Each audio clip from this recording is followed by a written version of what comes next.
آج لوگ کہتے ہیں کہ کربلا کیوں ہوا؟ ہم نے کہا حضور نے اتنے غزوات کیوں کیے، حضور نے اتنے سرایا کیوں کیے، مقصد کیا تھا؟ ہم نے کہا جو حضور کے غزوات کا مقصد تھا، جو حضور کے سرایا کا مقصد تھا، وہی کربلا کا بھی مقصد ہے اور وہی قیام پاکستان کا بھی مقصد ہے۔ میں اس کو ثابت کروں گا انشاءاللہ۔ یہی مقصد ہے کہ حضور نے غزوات جو کیے ہیں، کربلا کا معاملہ ہوا یا تحریک پاکستان کا معاملہ ہوا، سب کے نزدیک مطمع نظر یہی تھا کہ اسلام، مسلمان اور اسلام کی ترقی۔ کوئی اور جاگیریں نہیں بنانی تھی ہمارے بزرگوں نے، جاگیریں نہیں بنانی تھی ہمارے بزرگوں نے۔ آئیے ابو ہریرہ کی روایت کی طرف چلتے ہیں۔ ابو ہریرہ سے روایت کیا ہے، فرماتے ہیں مسجد نبوی میں موجود تھے، مصطفیٰ کریم صلی اللہ علیہ وسلم تشریف لے آئے۔ آقا کائنات صلی اللہ تعالی علیہ وسلم جب آئے ہیں، کہتے ہیں ہم چند صحابہ موجود تھے، حضور نے فرمایا کہ میرے صحابہ چلو یہود کی طرف چلتے ہیں۔ کہتے ہیں حضور نے فرمایا، ہم سب چل دیے۔ اب دیکھیں صحابہ کرام کا کردار کہ حضور نے فرمایا چلو تو سب کچھ چھوڑ چھاڑ کر چل دیے۔ ہم دین کے لیے کتنا چل دیتے ہیں، کتنا وقت دیتے ہیں، کتنا وقت ہمارے پاس ہوتا ہے، غور کرنے کا مقام ہے۔ خیر صحابہ کرام چل دیے۔ ابو ہریرہ فرماتے ہیں کہ ہم یہودیوں کے مدرسے کے پاس سے گزرے۔ مصطفیٰ کریم صلی اللہ علیہ وسلم نے کیا فرمایا؟ فرمایا یا معاشر الیہودا اسلموا تسلموا، اے یہودیوں کے گروہ اسلام قبول کر لو، تسلموا نجات پا جاؤ گے، بچ جاؤ گے۔ انہوں نے کیا جواب دیا؟ انہوں نے رپلائی تو کرنا تھا۔ رپلائی کیا کیا؟ رپلائی یہ کیا، کہا قد بلغت یا ابو القاسم، اے ابو القاسم آپ نے تو بات پہنچا دی نا، جو آپ کا مقصد تھا، جو بات آپ کرنے کے لیے آئے تھے وہ آپ نے کر لی، اب آگے بات کریں۔ فرمایا حضور نے ذالک ارید اسلموا تسلموا، فرمایا میں یہی چاہتا ہوں اسلام قبول کر لو، امن میں آ جاؤ گے، نجات پا جاؤ گے، بچ جاؤ گے۔ انہوں نے نہیں مانا۔ مصطفیٰ کریم نے تیسری مرتبہ کیا فرمایا؟ حدیث پاک کے الفاظ، بخاری شریف کی حدیث پاک ہے، فرمایا اعلموا جان لو انما الارض للہ ورسولہ، زمین تو اللہ اور اس کے رسول کی ہے، وانی ان اجلیکم من ہذہ الارض، اور میں یہ چاہتا ہوں کہ تمہیں زمین سے باہر نکالوں، مدینہ منورہ سے تمہیں جلا وطن کروں۔ فمن وجد منکم بمالہ شیئا فلیبعہ، تو تمہارا جو کچھ مال یہاں پر ہو نا، جس کو تم قیمتی سمجھتے ہو، اس کو بیچ باچ کر جو رقم تم نے کھڑی کرنی وہ کھڑی کر لو، ورنہ جس طرح تم جلا وطن کیے جاؤ گے تمہارا مال بھی نہیں بچے گا۔ پتہ چلا کہ دشمنان اسلام سے اس طرح بات کی جاتی ہے، یوں ہاتھ باندھ کر سر جھکا کر جیسے آپ کہیں ہم تو آپ کے غلام ہیں۔ یوں نہیں ہے، اسلام نے یہ نہیں کہا، اسلام یہ نہیں کہتا۔ حضور نے فرمایا کہ جو اپنے مال تمہارے ہیں، جس کو تم قیمتی سمجھتے ہو، اس میں سے جو بیچنا ہے اور رقم کھڑی کرنی ہے تم کھڑی کر لو۔ وَإِلَّا فَاعْلَمُوا، اور جان لو کہ انما الارض للہ ورسولہ، کہ زمین تو اللہ اور اس کے رسول کی ہے۔ یہ حدیث پاک اس بات پر واضح دلیل ہے کہ مصطفیٰ کریم صلی اللہ علیہ وسلم نے غزوات کیوں کیے، کافروں سے مقابلے کیوں کیے، صحابہ کرام کی جماعت کیوں بھیجی کفار سے مقابلے کے لیے۔ یہ وجہ تھی کہ نہیں مانتے تو پھر اب مقابلہ ہے۔ قرآن کیا کہتا ہے؟ قرآن فرماتا ہے ان الارض للہ، بے شک زمین اللہ کے لیے ہے، یورثھا من یشاء من عبادہ، اللہ تعالیٰ اس زمین کا جس کو چاہے وارث بنائے، والعاقبۃ للمتقین، اور عاقبت انجام تو یہ پرہیزگاروں کا ہے۔ سپہ سالار کربلا امام پاک امام حسین کا مدینہ طیبہ سے مکہ مکرمہ، عراق اور پھر اہل کوفہ کی سرزمین میں قدم رکھنا، اس کا سبب کیا تھا؟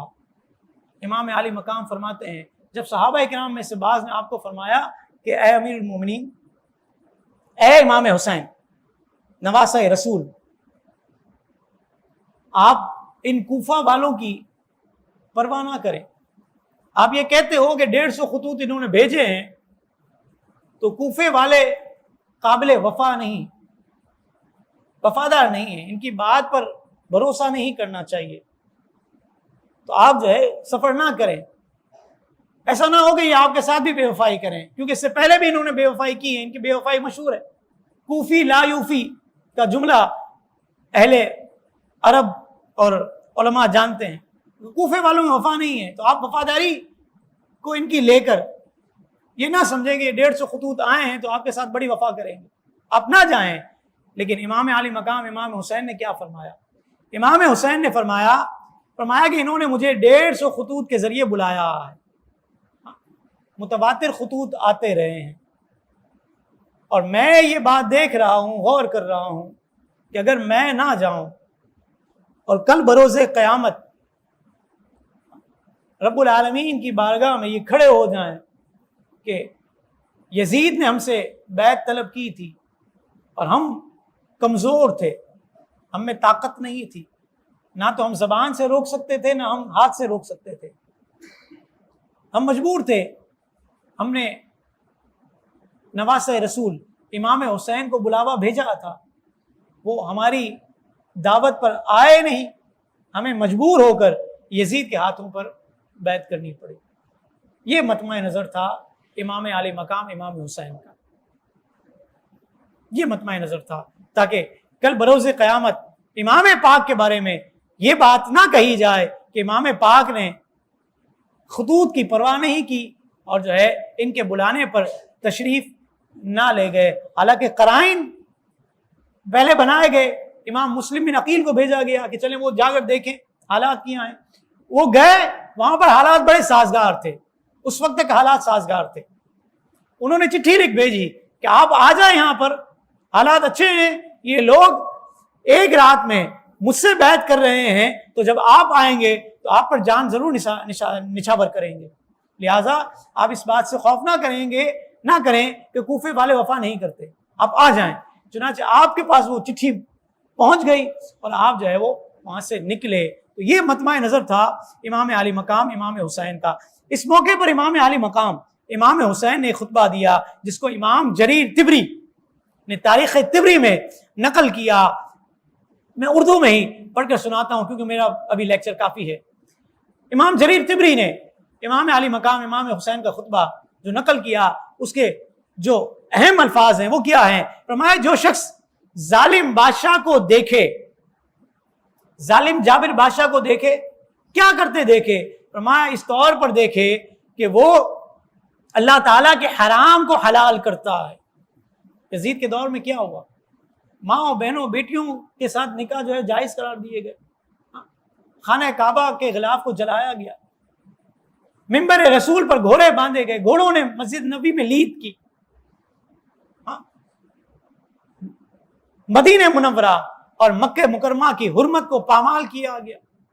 ایسا خبیث اور بد باطن شخص، شرابی، زانی، فاسق، فاجر، نماز کو قضا کرنے والا اگر ہو تو امام حسین جیسا شخص اس کی بیعت نہیں کر سکتا، امام حسین جیسی شخصیت ان کی بیعت نہیں کر سکتی۔ فرمایا کہ اللہ کے حرام کو اس نے حلال کیا، اللہ کے عہد کو توڑا، نبی پاک صلی اللہ علیہ وسلم کی سنتوں کی مخالفت کی، بندگان خدا کو گناہ اور ظلم اور زیادتی کے راستے پر لگا دیا، اور اس کے باوجود حسب استطاعت طاقت کے ساتھ اور زبان کے ذریعے اس ظالم بادشاہ کے ان برے کاموں کو روکنے کی کوشش نہ کرے تو پھر اللہ تعالیٰ اسے بھی اس ظالم بادشاہ والی جگہ پہنچائے گا۔ یہ مطمع نظر تھا امام پاک امام حسین کا، اس لیے آپ نے مدینہ منورہ کو، شہر نبی کو، مدینے کی ان یادوں کو چھوڑا ہے جہاں سے آپ کی وابستگی ساری زندگی رہی۔ امام علی مقام امام حسین نے اپنے جد کریم روانگی سے پہلے جد کریم مصطفیٰ کریم صلی اللہ علیہ وسلم کے روضہ انور پر حاضری دی، تو آخری فراق کی گھڑیاں ہیں۔ امام علی مقام نے اپنی زندگی کے 56 سال مدینہ منورہ میں گزارے ہیں۔ ہم جس علاقے میں رہتے ہیں اس علاقے سے ہمیں انسیت ہو جاتی ہے، جس مسجد میں ہم نماز پڑھتے ہیں اس مسجد سے ہمیں انسیت ہو جاتی ہے، اس جگہ کو چھوڑنے کے ہمارا دل نہیں کرتا۔ انسان کی طبیعت میں اللہ تعالیٰ نے فطرت میں یہ بات رکھی ہے کہ انسان جس جگہ رہتا ہے، جس علاقے میں رہتا ہے، اس سے اس کو محبت ہوتی ہے، عقیدت ہوتی ہے. اور یہ تو عام علاقوں کی بات ہے.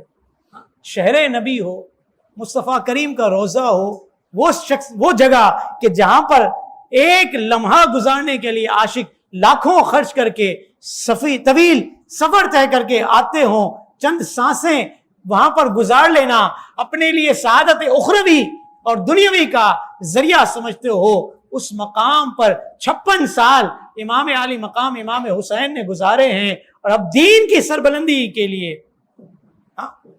نانا کے دین کو سربلند کرنے کے لیے کربل کا سفر اختیار کرتے ہیں. روضہ انور سے لگ کر اپنی آس اور اپنی امید اور اپنی آنکھوں کے ذریعے وہ سارا کا سارا بوجھ اتارنا چاہتے تھے جو ان کو مدینہ منورہ چھوڑنے پر اکسا رہا. کہتے ہیں کہ مصطفیٰ کریم کے مزار پر آپ نے سر جھکا دیا. کہتے ہیں سر جھکایا، آنکھیں بند ہوئیں اور دل کی آنکھیں کس طرح عالم خواب میں پہنچے. کہتے ہیں مصطفیٰ کریم کا دیدار ہو رہا ہے. آقا کریم صلی اللہ علیہ وسلم تشریف لے آئے اور فرمایا حسین اب وقت قریب ہے، اب وقت قریب ہے، تم پیاسے شہید کیے جاؤ گے اور جنت میں شہیدوں کے بڑے درجے ہیں. کہتے ہیں یہ بات آپ نے سنی ہے، آنکھیں آپ کی کھل گئیں، اٹھے اور روضہ اقدس سے رخصت اختیار کی. یہ مطمع نظر تھا، یہ مقصد تھا امام علی مقام امام حسین کے سفر اختیار کرنے کا، اور یہ مقصد تھا کربلا کا. تاریخ طبری میں امام جریر طبری نے ایک قول یہ بھی نقل کیا ہے، انا احقو کے تحت امام علی مقام نے یہ فرمایا کہ میں زیادہ حقدار ہوں، میں نواسہ رسول ہوں، میں برائی کو دیکھ کر جو اس کو چھوڑ نہیں سکتا، میں حقدار ہوں اس بات کا اس برائی کو ہاتھ سے روکوں یا زبان سے روکوں. فرمایا کہ اللہ رب العالمین کے دین کے احکامات کی خلاف ورزی ہو تو میں نواسہ رسول دیکھ نہیں سکتا. مزید اسلامک اور معلوماتی ویڈیوز دیکھنے کے لیے لائک، شیئر اینڈ سبسکرائب کے بٹن کو پریس کرنا ہرگز نہ بھولیں.